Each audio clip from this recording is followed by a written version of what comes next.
अस्सलाम वालेकुम दोस्तों, प्रोग्राम अज जी शख्सियत जगत मां आहियां वञी पंहिंजो होस्ट जावेद लाशारी।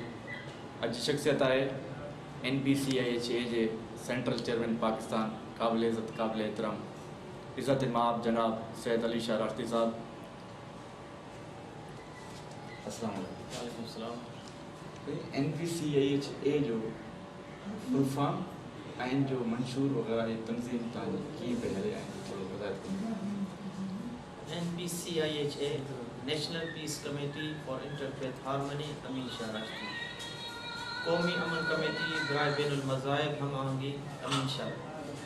ये हिकु गवर्नमेंट पाकिस्तान में रजिस्टर तंज़ीम आहे ऐं इन जो मंशूर जेको आहे उहो आहे बैनुल मज़ाहिब, बैनुल मसालिक, हुब्बुल वतनी ऐं अफ़वाज पाकिस्तान सां मोहब्बत। ही इन जो मंशूर असां पीर अमीन शाह रखियो उन वक़्तु रखियो जॾहिं पाकिस्तान जे अंदरि मज़हबी ऐं मसलकी इंतिहा पसंद हिते हुई ऐं पाकिस्तान जे अंदरि अवाम पाक आर्मी ऐं पाकिस्तान जे ख़िलाफ़ दुश्मन उन्हनि जा ज़हन भरे छॾिया हुआ। अहिड़े टाइम ते पीर अमीन शाह राश्ती जेको आहे NPCIHA जो वजूदु विधो ऐं उनजो मक़सदु मंशूर इहो रखियो वियो त असीं पाकिस्तान जे अंदरि मज़हबी छिताण जेकी आहे, मज़हबी फ़साद आहे, उनखे ख़तमु करणु था चाहियूं ऐं गॾोगॾु जेको मसलकी फ़साद आहे, शिया सुन्नी फ़साद आहे, ॿिया जेके मसलकी फ़साद आहिनि उन्हनि खे असीं ख़तमु करणु था चाहियूं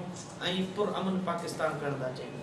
ऐं पुरअमन पाकिस्तान तेसिताईं नथो थी सघे जेसिताईं तमामु पाकिस्तान जे माबेन मागी न हुजे, माबेन यकजहती न हुजे, माबेन इत्तिफ़ाक़ न हुजे, तेसिताईं पुरअमन पाकिस्तान नथो थी सघे।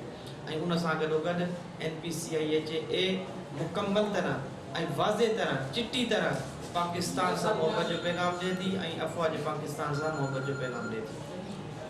अच्छा, इहो जॾहिं हाणे NPCIHA पाकिस्तान में कॾहिं आगाज़ कयो वियो ऐं इन जो बानी केरु आहे? NPCIHA जो जेको आहे बुनियादु साईं अमीन शाह राश्ती पाण विधो ऐं उहे ई NPCIHA जा बानी आहिनि ऐं इन जो बुनियादु जेको आहे 2003 में पढ़ियो ऐं उन खां पोइ बाक़ाइदे प्रैक्टिकली ऑन दी ग्राउंड जेको आहे हिन वर्क शुरू कयो 2005-06 खां ऐं हेसिताईं अल्हम्दुलिल्लाह पूरे पाकिस्तान में NPCIHA जा मेंबर इन जेको NPCIHA जो मंशूर आहे उनखे अल्हम्दुलिल्लाह खयो पिया अचनि ऐं उन में हर ॾींहुं इज़ाफ़ो करे रहिया आहिनि ऐं अवामुन नास खे बैनुल मज़ाहिब जो, इत्तिहाद बैनुल मुस्लिमीन जो, हुब्बुल वतनी जो ऐं अफ़वाज पाकिस्तान जो मैसेज ॾेई रहिया आहिनि। अच्छा, NPCIHA जा टोटल मेंबर केतिरा आहिनि ऐं NPCIHA जो असल मक़सदु कहिड़ो आहे? NPCIHA जा मेंबर जेके ॾिसो न असांजे के काउंट में त कोन्हनि, पर ओवरऑल असांजो जेको हिकिड़ी राय आहे या असीं माण्हुनि सां जेको उतो विझूं पिया, असीं माण्हुनि जो मेल जोल ॾिसूं पिया त अल्हम्दुलिल्लाह 15 लख खां वधीक थी चुका आहिनि।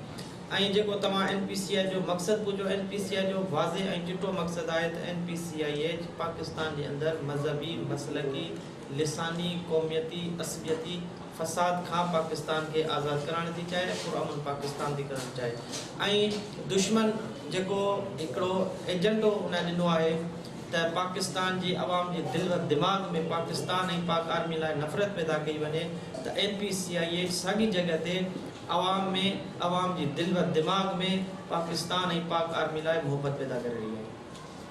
अच्छा साईं, तव्हां इहो ॿुधाइजो, छा तव्हांखे हुकूमत तरफ़ां NPCIHA खे हलाइण जे लाइ का फंड वग़ैरह मिलंदी आहे या नॉन फंडिंग आहे? ॾिसो न, ही हिते अल्हम्दुलिल्लाह हर मेंबर वॉलंटियरली पंहिंजे ख़र्च ते, पंहिंजे जेब ख़र्च ते, पंहिंजे जज़्बे सां, पंहिंजे ईमान जे जज़्बे सां, पंहिंजे हुब्बुल वतनी जज़्बे सां, इंसानियत जे मुहबत जे जज़्बे सां असां सां शामिलु आहे ऐं असांजे कारवान में असां सां शामिलु आहे ऐं हू पंहिंजे ई जेके ख़र्चनि ते प्रोग्राम बि कनि था, पीस कॉन्फ्रेंसिस बि कनि था ऐं जेको आहे पीस वॉक बि कनि था, वर्कशॉप बि कनि था ऐं वॾियूं वॾियूं कॉन्फ्रेंसूं कनि था, प्रेस कॉन्फ्रेंसूं कनि था। सभु को पंहिंजे जज़्बे जे लिहाज़ सां करे थो। इहा ॻाल्हि सम्झे थो त मुंहिंजो बि क़ौमी फ़रीज़ो आहे हिन में आउं कुझु पंहिंजो किरदारु अदा कयां। इहो हाणे तव्हां असांजी पाकिस्तान समेत पूरी दुनिया जी आवाम खे कहिड़ो मैसेज ॾियणु चाहियो था?